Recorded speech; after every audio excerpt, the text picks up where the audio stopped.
नमस्कार, स्वागत। नजदीक है 27 की तैयारियों में आप भले ही लगे होंगे और सबसे पहला सवाल मेरा सर यही है, क्योंकि आप फायर ब्रांड नेता के तौर पर जाने जाते हैं। उत्तर प्रदेश का जब जिक्र होता है तो नंद किशोर गुर्जर के बयानों का जिक्र बहुत ज्यादा जरूरी हो जाता है, लाजमी हो जाता है, क्योंकि ये बहुत ज्यादा काम भी आते हैं बीजेपी के किसी भी एजेंडे में अगर बात करें तो। इसे लेकर क्या कहना है, क्या तैयारियां 2027 को लेकर सर आपकी?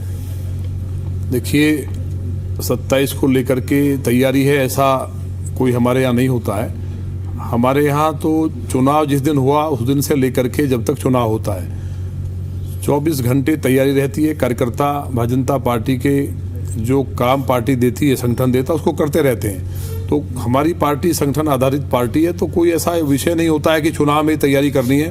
कांग्रेस की तरह, सपा की तरह, बसपा की तरह की जब चुनाव आएगा तो बूथ पे जाओ, यहाँ जाओ। हमारे यहाँ तो 24 घंटे तैयारी होती है। सर, आपने अभी एक जिक्र किया कि हमारी हमेशा तैयारी होती है, पर विपक्ष कहता है विकास में कोई कार्य नहीं हो रहा है, जैसे हालात थे वैसे के वैसे बने हुए हैं, अभी जस के तस हाल देखने को मिल रहे हैं। आप क्या मानते हैं कि विकास नहीं हुआ है? मैं अभी लौनी से आया हूँ जी। लौनी से यहाँ आने के लिए 1.5 घंटा लगता था कम से कम, जब ट्रैफिक ना हो। ट्रैफिक हो तो 4-4 घंटे लगते थे, अभी मुझे 20 मिनट लगे। तो ये चमत्कार नहीं है क्या? फ्लाइट से नहीं आ सकता व्यक्ति। जो दिल्ली देहरादून एक्सप्रेसवे बना है, तो मैं पहुंचना था यहाँ 3 बजे और आ गया 2:20 पे। 20 मिनट लगे, 2 बजे चला। तो ये ही विकास है। बिजली आती नहीं थी। आप गांव में अगर अभी भी सर्वे कर लें तो बिजली 1 घंटे 2 घंटे आई। पहले शोर मचता था कि बिजली आ गई।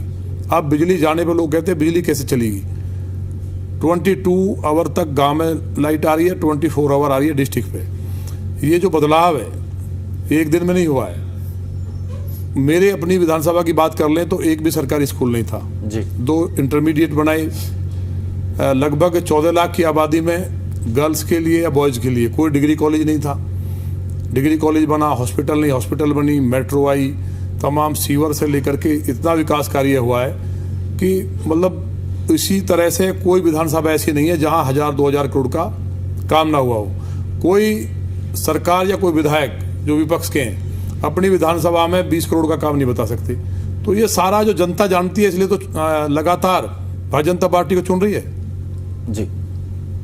तो प्रीति सवाल करेंगी सर, पहले एक बार फिर मैं भी पूछ लेता हूं सर। 27 नजदीक आ गया बिल्कुल, तो टिकट को लेकर आप कितने आश्वस्त हैं? मतलब आपको लग रहा है, जिस तरह से आप विवादों में तो रहते हैं सर, तो पार्टी टिकट देगी? आपको लगता है दोबारा? विवाद कौन सा ऐसा विवाद है? मैं पार्टी के खिलाफ नहीं बोलता। बिल्कुल सही को सही कहना विवाद है क्या जी? मुझे जनता ने किस लिए चुना है कि मैं उसके डेवलपमेंट की बात करूं जी। और मेरे यहाँ जिला गाजियाबाद जैसी मूवी अपराधियों के ऊपर बनी, बिल्कुल सर, जहाँ गाय कटती थी, डकैती, मर्डर, अपहरण, बलात्कार, और मैं एक्सीडेंटली पॉलिटिशियन हूँ। ये बात सही है जी। मैं इंजीनियर था और जब मैंने देखा अपने, मैं ऑफिस से गया, रास्ते में एक बच्ची का बलात्कार कर दिया, तो मैंने छोड़ करके अजगर सेना नाम का संगठन बनाया। लड़ाई लड़ी, लेकिन मैं 89 का स्वयंसेवक हूँ। विचारधारा हिंदुत्व की थी। उसके बाद आज देश के रक्षा मंत्री, और मैं समझता हूँ कि जितने बड़े विचार के नेता माननीय राजनाथ सिंह जी मुझे बीजेपी में लाए। लगातार बूथ से लेकर के पार्टी का जिला अध्यक्ष, राष्ट्रीय टीम में, युवा मोर्चा, किसान मोर्चा में रहा, काम किया।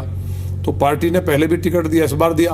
पार्टी टिकट नहीं देगी, पार्टी के साथ हूँ, कुछ और काम करूंगा। पार्टी जो काम देगी उसे करेंगे। तो हमारे यहाँ टिकट की लड़ाई नहीं होती है जी। कि टिकट मुझे ही दे। और हम अपने लिए काम भी नहीं करते। हम देश के लिए काम करते हैं, अपनी जनता के लिए काम करते हैं। 2047 का जो मिशन है हमारा, विकसित भारत हो, माने प्रधानमंत्री जी का, उसके लिए मेरी उपयोगिता क्या है पार्टी तय करती है जी। सर, आपने अच्छा काम किया, आपने बताया दिख भी रहा, लेकिन मंत्रिमंडल में जगह नहीं मिल पाई सर। ये थोड़ा रहता है कि आप इतना अच्छा काम कर रहे हैं काफी दिनों से, तो इसकी क्या वजह रह जाती है सर? मंत्री को पूरा प्रदेश देखना पड़ता है जी, और विधायक अपनी विधानसभा को देखता है। मेरी विधानसभा में हालात इतने खराब थे, हो सकता है पार्टी को लगा कि विधानसभा को पहले मैं ठीक कर लूं जी। तो विधानसभा जो मेरी 50 साल पीछे थी, लौनी के नाम पे लोग आना नहीं चाहते थे जी जी। मतलब अपराधियों पे मूवी बन जाए बॉलीवुड में, ये छोटी बात नहीं है। इसके पीछे के बहुत कारण रहे होंगे। आज लौनी का माहौल बदला है। जब मैं विधायक बना था 642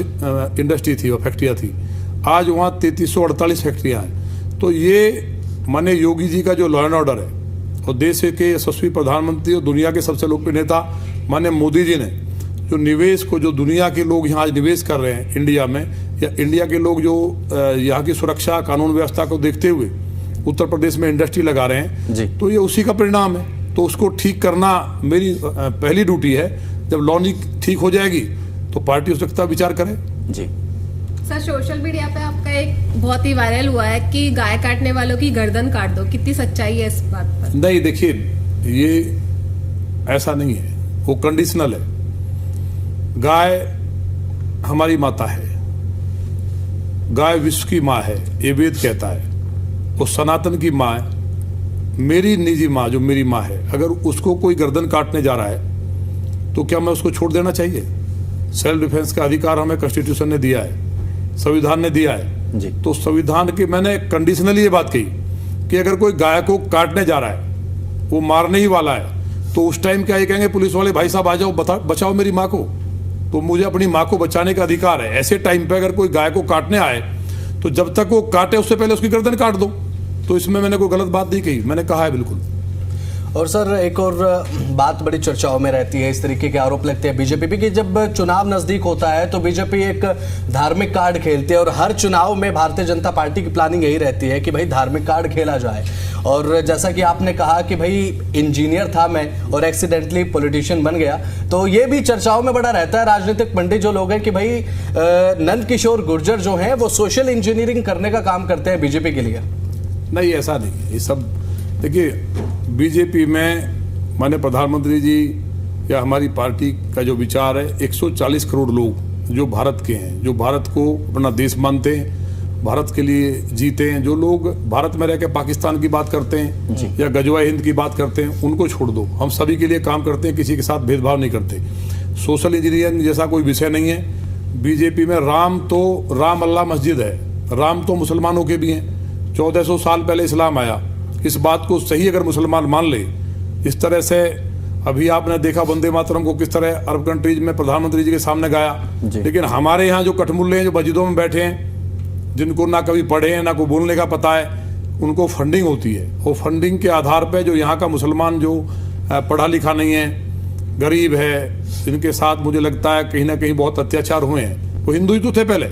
अपनी बेटियों को बचाने के लिए, देश में अपने धन को बचाने के लिए मुसलमान बन गए।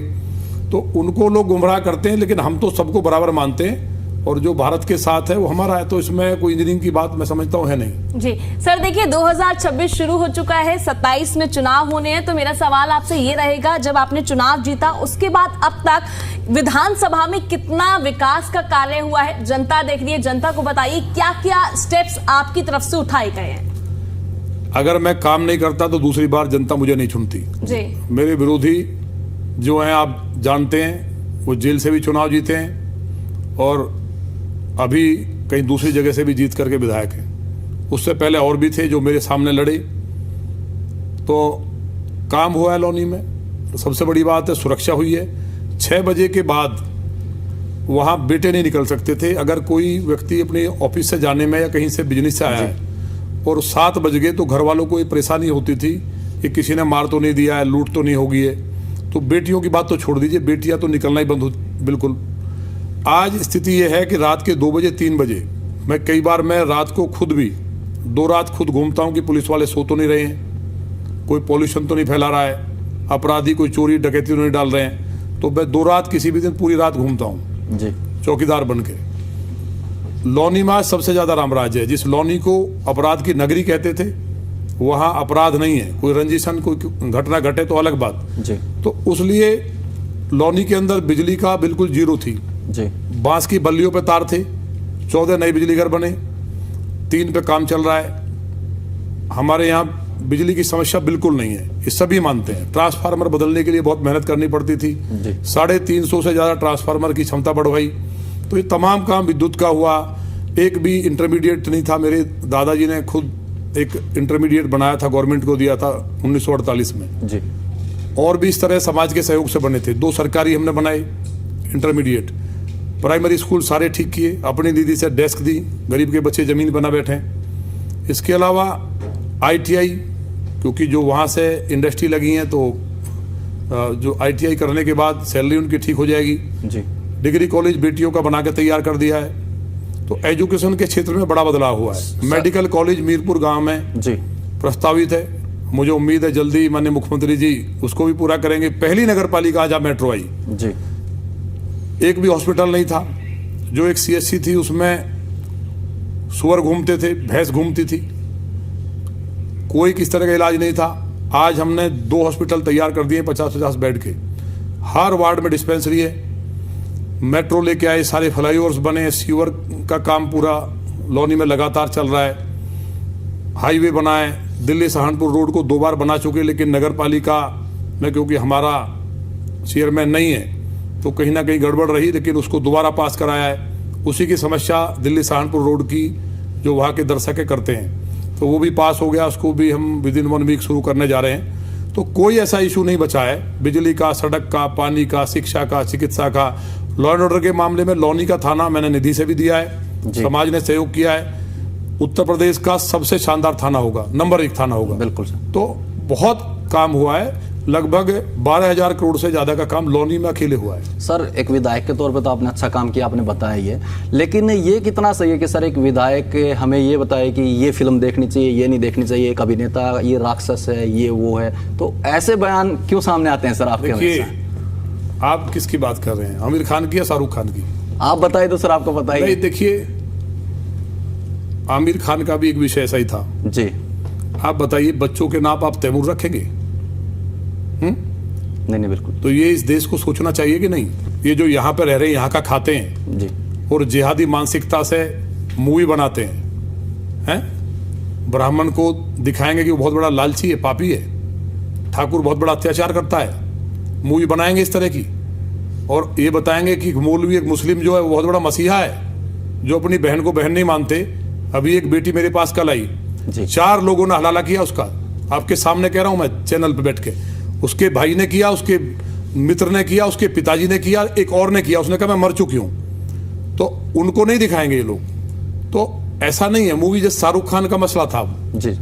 आप जो कहना चाहते हैं, क्या इंडिया का कोई भी व्यक्ति जिस तरह बांग्लादेश में हो रहा है, हमारी बहन बेटियों की वहां नग्न करके परेड कराई जा रही है, उनके बलात्कार किए जा रहे हैं, दलित भाइयों को पेड़ पर लटका के मार के जला दिया जा रहा है, कितने हिंदुओं के कत्लेआम हुए, ऐसे टाइम में क्या साइन करना चाहिए था? अब उनका कहना है कि वो तो बीसीसीआई ने उसको न्योता दिया, बीसीसीआई ने नहीं दिया, ऑल वर्ल्ड के लोग आ सकते हैं, ये मेरा विवेक है, किसको लेना है? तो इस तरह की जो सोच है, अब तक माफी नहीं मांगी है। बीसीसीआई ने तो उसको बाहर कर दिया, पूरा देश अभिनंदन कर रहा है जी जी। माने प्रधानमंत्री जी का, बीसीसीआई का और खेल मंत्री का। तो ये जो सोच है, उस पर मैंने कहा कि शाहरुख खान को हमने रोड छाप से हीरो बनाया, तो ये जनता है, हीरो से जमीन पर लाने का काम करेगी। आज तक माफी नहीं मांगी है, एक जो गलती इंसान से हो जाती है, तो एक ये सोच है, उस पर ये लोग काम कर रहे हैं, और ये सोचते हैं कि ऐसा करने से हम यहाँ के जो लोग हैं, उनके जो भावनाएं हैं, उनको आहत करेंगे। और जो वहां मारे जा रहे हैं उसके समर्थन में कई मौलवियों ने मैंने देखा आपके चैनल पे भी, वो उसको इतनी बेशर्मी के साथ उनका समर्थन कर रहे हैं कि इंडिया में मोब लिंचिंग हो रही है, इसलिए बांग्लादेश में हो रहा है। मोब लिंचिंग हो रही है गाय काटने वालों की। हिंदू चींटी को मारते हुए भी अगर चींटी पैर के नीचे आ गई तो उसका भी पश्चाताप करता है, वो कभी हिंसा नहीं कर सकता। लेकिन हिंसा कब करता है, मोब लिंचिंग किन परिस्थितियों में हुई, इसको देखने की जरूरत है। अब जो अखलाक था गाय काटने वाला, उसके लिए सारी पार्टियां रोई जाके। बांग्लादेश में कोई बोलता है क्या? कोई कांग्रेसी सपाई बोला? हिंदुओं के लिए कोई नहीं बोला। हिंदुओं का देश, और ये सारे मुसलमान जितने भी हैं, ये सारे हिंदू ही थे। इनके साथ भी बेटियों के साथ दुराचार बलात्कार से बचने के लिए मुसलमान बने। ये एक नहीं बोलते, किसी मौलवी ने ये नहीं कहा, झूठा दिया क्या? जिस तरह से अभी इजराइल में होता है जी, डेनमार्क में हुआ, मुंबई में पुलिस वाली बेटियों के साथ बलात्कार कर दिया इन जिहादियों ने, वहां लाखों इकट्ठे हो जाएंगे। बांग्लादेश में हिंदू बेटियों के साथ दुराचार हो रहा है, मारे जा रहे हैं। वहां कहीं आपने देखा कि 10,000 मुसलमान इकट्ठे हुए आई लव यू मोहम्मद पे बवाल करेंगे? आई लव यू तो इस्लाम में ही नहीं है। आई लव यू कहां से इस्लाम में आ गया? ये तो ईसाइयों का है, हिंदुओं का भी नहीं है। बहुत से लोगों ने कहा आई लव हर हर महादेव, ये संभव ही नहीं है। हमारे यहाँ तो अगर किसी ने शादी कर ली 7 जन्म का रिश्ता है। इस तरह इस्लाम में भी पर्दे की बात है, तो उस पर इकट्ठे होकर बवाल कर दिया, दंगे किए, दुकानें जला दी। तो उनके लिए हम कहीं ना कहीं उनका विरोध करते हैं जी। और उनका विरोध जारी रहने वाला है। और शाहरुख खान ने माफी नहीं मांगी है। अब याद रखना, जिस तरह लोग उनकी मूवी देखते थे वो समाप्त हो जाएगा इस देश से, और जहां जाएगा लोग उसे हिंदू विरोधी मान करके उनका विरोध करेंगे। सर, आपने शाहरुख का कह दिया, चलो ठीक है, विपक्षी नेताओं का कह दिया, योगी जी के साथ आपकी कैसी है सर? नहीं, योगी जी तो हमारे नेता हैं। नहीं, आपने एक बयान में कहा था कि योग अधिकारियों ने योगी जी को पता नहीं क्या टोना टोटका करवा दिया। नहीं, देखिए, जो अधिकारी था उसको हटा दिया गया है जी, उसका एक्सटेंशन नहीं हुआ है जी। और ये बात कम को ज्यादा आप समझें, गाय काटने का उसने पैसा लिया था जी, वो अपने पद से हट गया है। योगी जी गोरक्ष पीठाधीश्वर हैं। महाराज जी को हम अपनी बात को, मेरी बात अगर गलत होती तो मेरी बात को माना नहीं जाता। ऐसी कई घटनाएं हुई हैं। दासना देवी मंदिर का प्रकरण हो जी, लौनी में राम कथा के ऊपर लाठीचार्ज करने का मामला हो, बाद में जब माननीय मुख्यमंत्री जी को पता चला कि अधिकारी फीडबैक गलत दे रहे हैं तो उसके बाद उन पर कार्रवाई हुई जी। तो होता क्या है कि भाई मेरा स्वभाव है, मैं तो यहाँ लड़के आया हूँ, बिल्कुल। मैं पॉलिटिक्स में, मेरे पिताजी एमएलए नहीं थे जी जी, तो मैं यहाँ संघर्ष करके आया हूँ। मैं 32 बार जेल गया हूँ लोगों के लिए। तो जो सही को सही नहीं कहूंगा तो कहीं ना कहीं ऊपर वाला देख रहा, मेरा भी तो कर्म का कहीं ना कहीं मुझे भोगना पड़ेगा। और सर एक और चीज आपको लेकर ये है कि आप बड़े बेबाकी से बोलते हैं, चाहे बात किसी भी परिप्रेक्ष्य में कर ली जाए, तो कभी ऐसा नहीं हुआ कि प्रदेश के शीर्ष नेतृत्व के साथ ऐसी कोई बात हुई हो कि आप इतनी बेबाकी के साथ बोलते हैं क्योंकि अब चुनाव नजदीक है, थोड़ा सा कंट्रोल कीजिए? ऐसा कुछ आपका ऐसा कुछ प्रकरण देखने को मिला? नहीं, ऐसा कोई एक उदाहरण बताओ आप। मैंने कहीं ऐसा मैंने कोई बात ऐसी बोली हो जो हमारी जो शीर्ष लीडरशिप है, मेरे जैसा व्यक्ति, एक साधारण व्यक्ति, भारतीय जनता पार्टी ने युवा मोर्चा की राष्ट्रीय टीम में, किसान मोर्चा की राष्ट्रीय टीम में, क्षेत्रीय समिति में पार्टी का जिलाध्यक्ष, बागपत जिले का इंचार्ज और 2-2 बार विधायक बनाया। तो पार्टी ने, मैंने शुरू में ही कह चुका, मैं एक अनुशासित कार्यकर्ता हूं पार्टी का। मेरे लिए MP MLA बनना आसान है, लेकिन संगठन में जिलाध्यक्ष बनना बहुत बड़ी बात है। भाजपा में पार्टी ने इतनी जिम्मेवारी दी है। एक बयान मेरा ऐसा बता दो कि बेबाकी का है। अब ये बताइए, अगर कहीं गलत हो रहा है, बांग्लादेश में गलत हुआ, गाय कट रही है, मैं गाय के लिए, बेटी के साथ बलात्कार हुआ लौनी में, उसके लिए राजनीति में आया। तो जिस कारण से मैं राजनीति में आया कि लौनी में रामराज होगा जी, हिंदू पलायन नहीं करेगा, किसी भी बहन बेटी रात के 12 बजे उन बस्तियों में जहां जिहादी रहते हैं सोने से लद के निकलेगी और कोई उसको छू नहीं पाएगा, इस संकल्प के साथ राजनीति में आया। और उसको मेरा नुकसान पॉलिटिकली ना हो जाए, उससे मुंह मोड़ करके और मैं बहुत सॉफ्ट हो जाऊं, उनके लिए काम ना करूं, तो ये तो होगा नहीं। एक और सर मेरा सवाल आपसे ये है कि अभी आपने कहा कि सही को सही कहना ठीक बात है, और जब संभल में हिंसा हुई सर, संभल हिंसा प्रकरण को लेकर जब कार्रवाई की गई ASP अनुज चौधरी, और अभी फिलहाल हाल ही में उन पर FIR के आदेश हुए कि उन पर FIR होगी, और जब ये कार्रवाई हुई थी तो मुख्यमंत्री योगी आदित्यनाथ का एक बयान था कि जो कार्रवाई हुई है वो बिल्कुल ठीक हुई है और सरकार भी पक्षधर थी। अखिलेश यादव ने एक ट्वीट किया है, एक्स पर पोस्ट किया है कि अब जब संभल की कार्रवाई को सही ठहराया गया, लेकिन अब जब ASP अनुज चौधरी पर FIR हुई है तो बीजेपी का कोई नहीं बोल रहा कि गलत हुआ। उस समय कार्रवाई को ठीक बता दिया, लेकिन अब पक्ष में कोई नहीं बोल रहा है। बीजेपी के 2 फॉर्मूले हैं, पहले इस्तेमाल करो फिर बर्बाद करो, और दूसरा फॉर्मूला भाजपा किसी के सगे नहीं है, ये आरोप लगाया गया है। देखिए, अखिलेश जी को हम ये मानते थे कि वो पढ़े लिखे नेता हैं, वो प्रदेश का अच्छा सोचेंगे, भला करेंगे। क्या माननीय न्यायालय के खिलाफ कोई टिप्पणी कर सकता है?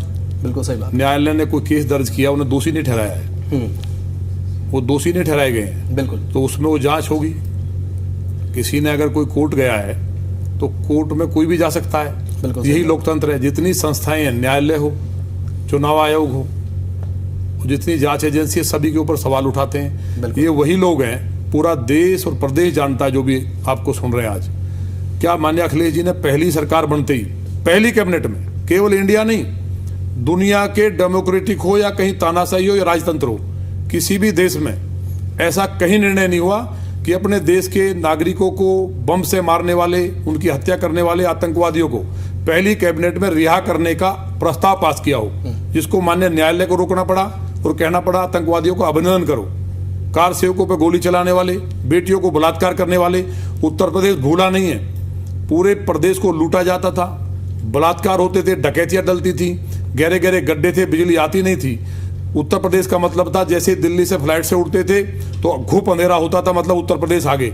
आज नक्शा बदला है। उत्तर प्रदेश माननीय योगी जी की अगुवाई में भारतीय जनता पार्टी की सरकार ने आज हम लोग कई मामलों में नंबर 1 है और देश के दूसरे नंबर की हम लोग आर्थिक शक्ति हैं। हर फील्ड में कई मसलों में हम नंबर 1 है और बहुत जल्दी हम $1 ट्रिलियन की इकोनॉमी होंगे देश के अंदर। तो अखिलेश जी का ये कहना, जहाँ तक अनुज चौधरी जी की बात है, अनुज चौधरी बहुत मजबूत पहले पहलवान रहे, देश का नाम किया उन्होंने दुनिया में। दूसरी बात, बहुत ईमानदार और मजबूत अधिकारी हैं। उन्होंने जो किया है वो सही किया है, लेकिन न्यायालय में उसका परीक्षण होगा, वो बरी होंगे। हमारी बात को याद रखना, उन्होंने कोई गलत नहीं किया है। क्या वो उस टाइम संभल को जलवा देते? क्या दंगे की आग में जो हिंदू वहाँ पहले मारे गए, जो कभी किसी जमाने में राजा संबलेश्वर जो थे, गुर्जर प्रतिहार वंश के राजा थे, उनकी राजधानी थी, सारे कुएं बावड़ी थे, तुर्क आए, मुगल आए, उन्होंने सबको कत्ल कर दिया। उसके बाद वहाँ जो हिंदू रहते थे, सपा बसपा की सरकारों में उनको काट दिया गया, कांग्रेस ने उनको कटवा दिया। तो सरकार की मंशा थी कि वहाँ के लोग पलायन ना करें। तो अनुज चौधरी ने अपनी ड्यूटी का ईमानदारी से निर्वहन किया, कायरता नहीं दिखाई। इसलिए पूरे प्रदेश की और देश की जनता उनके प्रति सॉफ्ट कॉर्नर भी रखती है। जी सर, प्रदेश के विकास की बात करें तो इसमें यूथ की भूमिका जो है काफी महत्वपूर्ण रहती है। तो मेरा सवाल आपसे यूथ को लेकर रहने वाला है, किस तरीके से आप जो है यूथ के लिए कार्य कर रहे हैं, किस तरीके से रोजगार के ऑप्शन खोले जा रहे हैं जिससे यूथ के पास काफी ऑप्शंस हो। जी सर। देखिए, जो भी डेवलपमेंट हुआ है उत्तर प्रदेश में, जो निवेश हुआ है उसमें अभी फिर हमारे यहाँ समिट होने वाली है। जो इंडस्ट्री आई है, मैंने कहा ना कि मेरे यहाँ लगभग 8 गुनी इंडस्ट्री पहले से ज़्यादा आई हैं। जहाँ टोनी का सिटी इंडस्ट्री एरिया है वो नोएडा के साथ डेवलप हुआ, लेकिन वहाँ के अपराध ने, जो सपा की सरकार रही लंबे समय, जो यहाँ अपहरण उद्योग जो चला, उसके कारण लोग पलायन किए। आज दोबारा से उद्योगपति आए हैं। तो यूथ के लिए रोजगार के रास्ते खुले, यूथ के लिए तमाम हमारे यहाँ स्टार्टअप इंडिया से लेकर तमाम स्कीम्स हैं, तो उन पर हम लोग काम कर रहे हैं। खेलो इंडिया के तहत भी हम लोगों ने अभी स्टेडियम बन रहा है इंटरनेशनल, क्योंकि खेल भी एक बहुत बड़ा रोजगार का साधन है कई जगह। तो उसके लिए यूथ के लिए जितना माननीय योगी जी काम कर रहे हैं, मैं समझता हूँ ऐसा कभी किसी ने चिंतन नहीं किया, सोचा नहीं गया। आने वाले समय में ये जो हमारी सारी स्कीम है, अभी ये कहीं ना कहीं धरातल पे काम शुरू हुआ है, कुछ स्टार्ट हुई है। तो आने वाले समय में 3 साल के अंदर अंदर उत्तर प्रदेश रोजगार के मामले में भी, खेल के मामले में भी और टेक्नोलॉजी के मामले में भी, और जहाँ तक रोजगार देने की बात है, 6 लाख नौकरियां हमने दी हैं। कोई माई का लाल नहीं कह सकता कि कहीं 1 रुपया किसी ने लिया है। समाजवादी पार्टी की सरकार थी, सिपाही में बोली लगती थी, एक ही जाति के लोगों को सिलेक्ट कर लिया जाता था। तो इससे जो मुक्ति मिली है प्रदेश की जनता को, इसलिए यूथ भारतीय जनता पार्टी के साथ हर बार मजबूती के साथ खड़ा है। और अभी लगभग 4 लाख नौकरियां अलग अलग विभागों में, सब ज्यादा पुलिस में हम लोगों ने निकालने की तैयारी कर ली है, निकाल भी दी गई है कुछ। तो ऐसा नहीं है, सरकार यूथ के लिए काम कर रही है, क्योंकि उत्तर प्रदेश में लगभग 65% यूथ है, उसी पे हम लोग फोकस करके काम कर रहे हैं। जी, तो अब समय की कमी है और बड़ी बेबाकी के साथ आपने तमाम सवालों का सर जवाब दिया, और हम चाहते हैं कि 2027 में आपके लिए बहुत बहुत शुभकामनाएं सर। बहुत बहुत शुक्रिया, आप जुड़े दिल्ली एनसीआर हरियाणा को समय आपने दिया, बहुत बहुत शुक्रिया आपका। तो ये थे नंदकिशोर गुर्जर जी, जिन्होंने बड़ी बेबाकी के साथ सभी सवालों का जवाब दिया है, चाहे बात राजनीति को लेकर हो, विकास को लेकर हो, या फिर नंदकिशोर गुर्जर की पर्सनालिटी को लेकर राजनीतिक गलियारों में जितनी चर्चाएं होती हैं उन्हें लेकर हो। तो चलिए फिलहाल नेताजी हाजिर हैं। मैं आज के लिए इतना ही, नमस्कार।